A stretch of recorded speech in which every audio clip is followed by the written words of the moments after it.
Good morning folks, back again today. Sorry about yesterday, I was just doing the exact same as the day before, spreading in the same field. Then last night I rolled the pipe up in the dark and moved it to another field, so today will be more slurry spreading.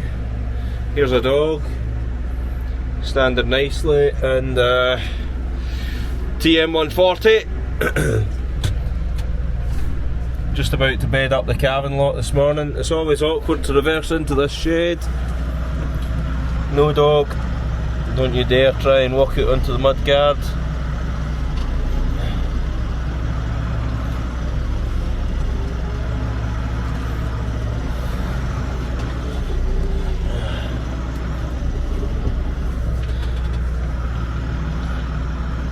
Not a lot to play with the size of the tractor here.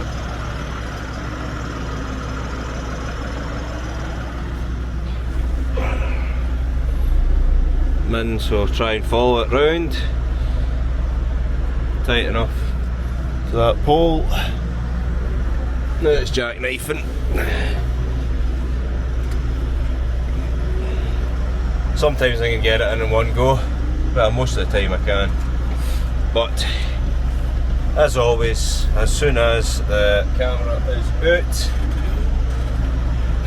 guaranteed you're going to make a mess of it. Heifers with a bull laughing at me. So this is a field I was spreading in with a fog. You can just see all the mist bits. I was really struggling to see in here. I just fog. Oh god. And then the dark came and it didn't help anything. The lights weren't helping. The lights, it just made the bits I'd spread with slurry, just they all looked the exact same. I'm going to go way up and I'm going to try and get some different angles for you today, because, well, I'm just doing the same as what I always do, and that'll be pretty boring for you all. So just another day on the pipes. I'll see what angles I can get for you and decide whether or not it's worth putting the video together or not as well. But yep, this is my life at the moment, spreading some sludge, getting the tower down. It's good to get the tower down a bit more, and whoa. And again and again and again.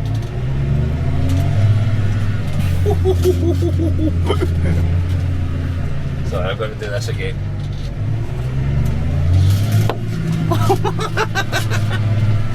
Beautiful!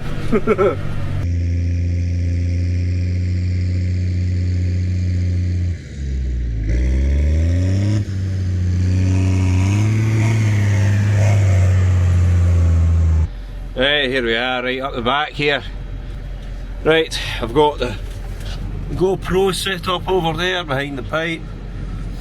So I'll get a couple of angles after that. It's coming to me. A couple of twists though from the last field. So when I unrolled it, I didn't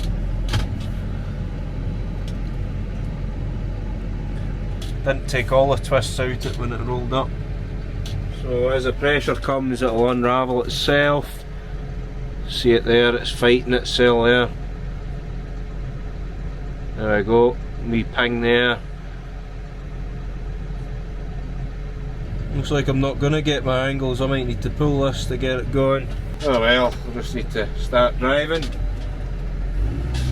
I'll just need to see me at the other end of the field when I come back. See the wee twist there. Will likely undo itself as I'm driving. Cue Dad phoning me to ruin my shots. Big gush of air. Right, the pipe's going flat again. Once all the air's out, the slurry comes and splash.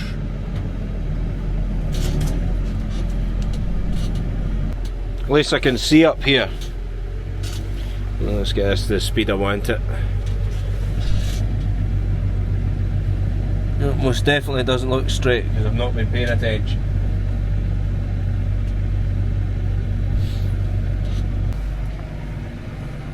So I've basically just spent a run trying to sort out all the mist bits I got from trying to set up a time lapse. I think it's now, I've now got it clipped up on the cab outside, but aye, when it's crawling along and you let go of the steering wheel, it starts doing its own thing. So that was a bit of a pain, but I've spent a row and I've sorted all the mist bits out, so I should get a nice wee time lapse for you now.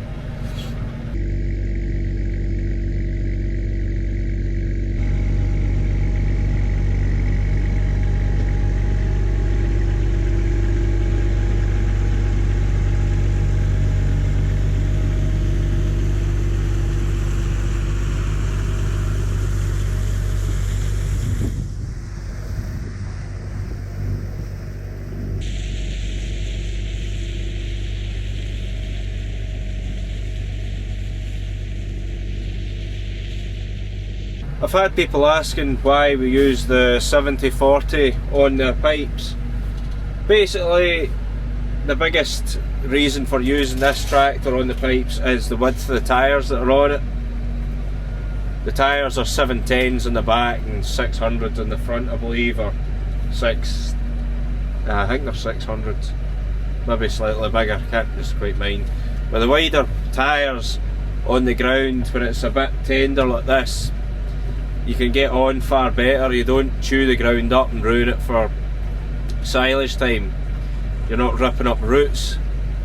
Using this tractor enables us to get on the ground and spread with far more ease than say use the 220 or the 70-30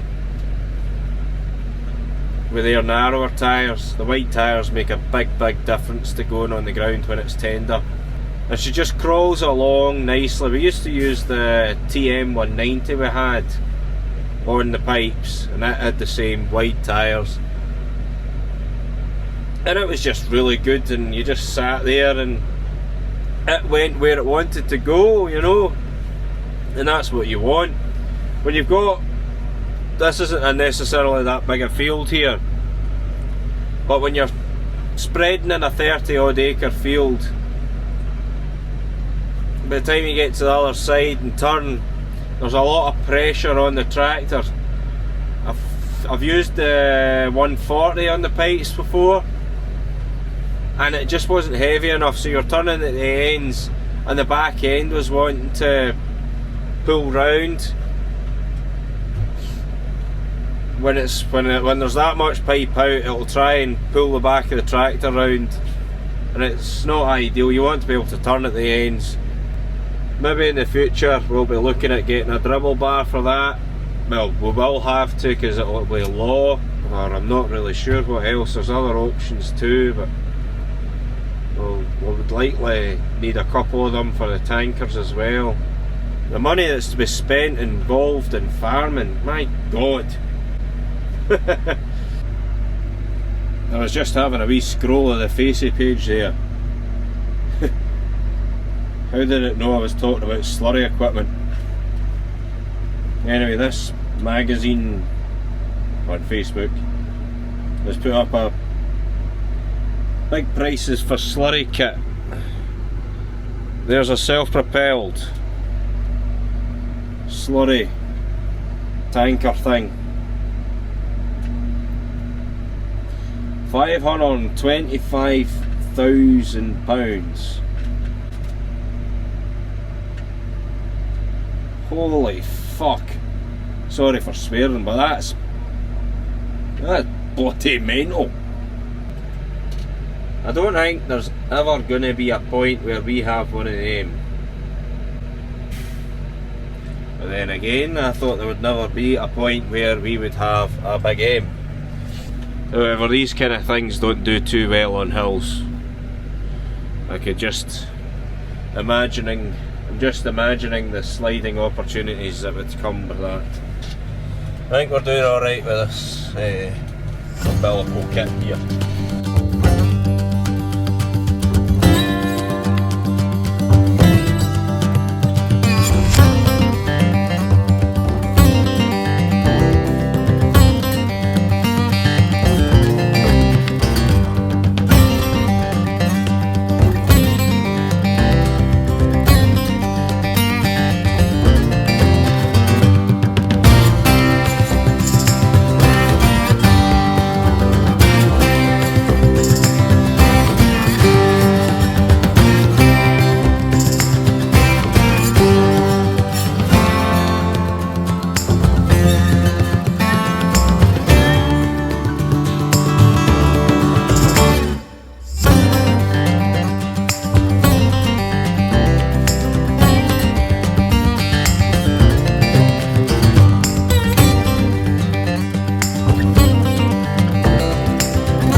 Just watched the time lapse back there, looks pretty good. You can see towards the end there that I maybe wasn't paying as much attention as I should have been.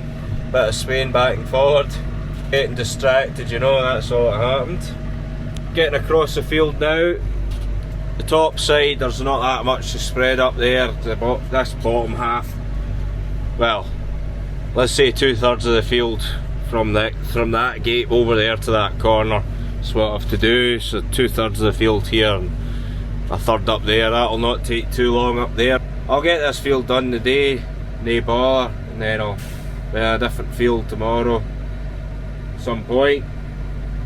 Going to be quite busy between now and Christmas due to the dairyman is now on holiday.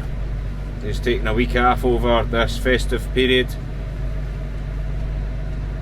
So between me and Dad we'll be milking and feeding, and we've got the relief milker helping as well, Davey, so that'll take the pressure off.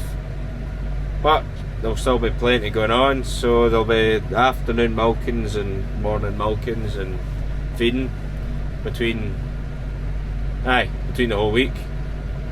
So everyone's just going to get busier and busier, and then on the run up to Christmas, on day before Christmas, we usually try and make sure that we have everyone fed on Christmas Eve.